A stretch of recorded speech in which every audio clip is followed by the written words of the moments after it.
একটি দেশের গণতান্ত্রিক পরিস্থিতি, গণতন্ত্রের অবস্থা, গণতন্ত্রের সৌন্দর্য কতটা সমৃদ্ধ তা নির্ভর করে ওই দেশের রাজনৈতিক দলগুলির মধ্যে পারস্পরিক সম্পর্ক, পারস্পরিক শ্রদ্ধাবোধ, একে অপরের মতকে কতটুকু মেনে নিতে পারে, ভিন্ন মতের প্রতি কে কতটা সহনশীল, কতটা শ্রদ্ধাশীল, তার উপরেই নির্ভর করে, তার উপরেই একটি দেশের গণতন্ত্রের সূচক নির্ভর করে।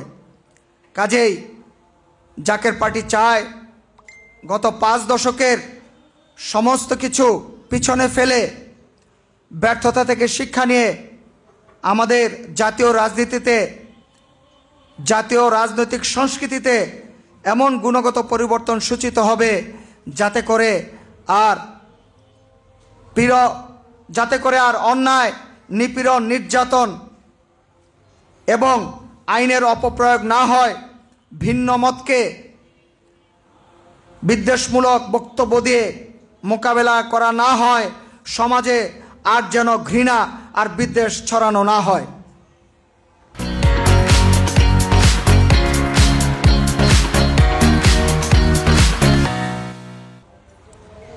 কাজেই আমরা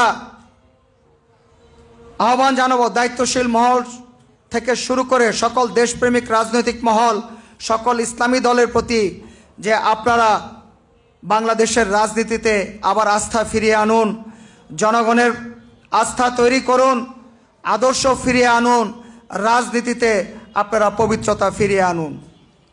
ইসলামী দলগুলির মধ্যে আকিদাগত, আদর্শগত মতভিন্নতা থাকতে পারে, আকিদাগত দূরত্ব থাকতে পারে, কিন্তু কূটনৈতিক প্রক্রিয়ার মাধ্যমে আলোচনার ভিত্তিতে তা নিরসন করা খুবই সহজ। এ নিয়ে আর বাড়াবাড়ি করে এবং এই নিয়ে নিজেদের মধ্যে ভুল বুঝাবুঝি তৈরি করে এক দল আরেক দল থেকে দূরে সরে থাকা কোনোভাবেই জাতির জন্য কল্যাণকর হতে পারে না। কারণ দিন শেষে জাতির অগ্রগতি, উন্নতি সব কিছুর মূলে রাজনৈতিক স্থিতিশীলতা অপরিহার্য। রাজনৈতিক দলগুলির ভিতরে যদি সেই সুস্থ প্রতিযোগিতা থাকে, একে অপরের প্রতি শ্রদ্ধাবোধ, সহনশীলতা এবং সুসম্পর্ক থাকে, রাজনৈতিকরা যদি একে অপরের প্রতি শ্রদ্ধা প্রদর্শন করেন এবং বড় ছোটকে ভালোবাসেন, ছোট বড়কে শ্রদ্ধা করেন, তাহলে সেই রাজনীতির রেশ, সেই রাজনৈতিক সংস্কৃতির রেশ সারা দেশের তৃণমূল পর্যায় পর্যন্ত পৌঁছাবে। এতে করে আমাদের যারা আগামীর প্রজন্ম, তরুণ প্রজন্ম, তাদের মধ্যে সেই শিক্ষা ছড়িয়ে যাবে। সমাজের সকল ক্ষেত্রে এই নীতি আদর্শের শিক্ষা ছড়িয়ে যাবে, যার ফলে জাতীয় রাজনীতি যদি পবিত্র হয়, জাতীয় রাজনীতি যদি শান্তির, সৌহার্দ্য, সম্প্রীতির সেতুবন্ধ রচিত হয়, তাহলে তৃণমূলে সমাজের সর্বস্তরে জীবনের সকল ক্ষেত্রে তার প্রভাব পড়বে, তা প্রতিফলিত হবে। তখন আপনা আপনি সমাজ থেকে বিদ্বেষ, ঘৃণা, অপরের প্রতি অশ্রদ্ধা এগুলো সব নিরসন হয়ে যাবে। কাজেই জাকের পার্টি অত্যন্ত স্পষ্টভাবে বলছে, যখন সংস্কার চতুর্দিকে, তখন আমাদের জাতীয় রাজনীতিতে সংস্কার প্রয়োজন।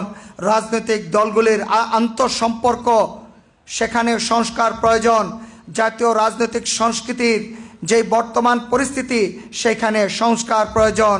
সার্বিকভাবে রাজনীতি যদি কলুষমুক্ত হয়, সার্বিকভাবে রাজনীতিতে যদি পবিত্রতা ফিরে আসে, তাহলে বাংলাদেশ অবশ্যই সুখী সমৃদ্ধ হবে।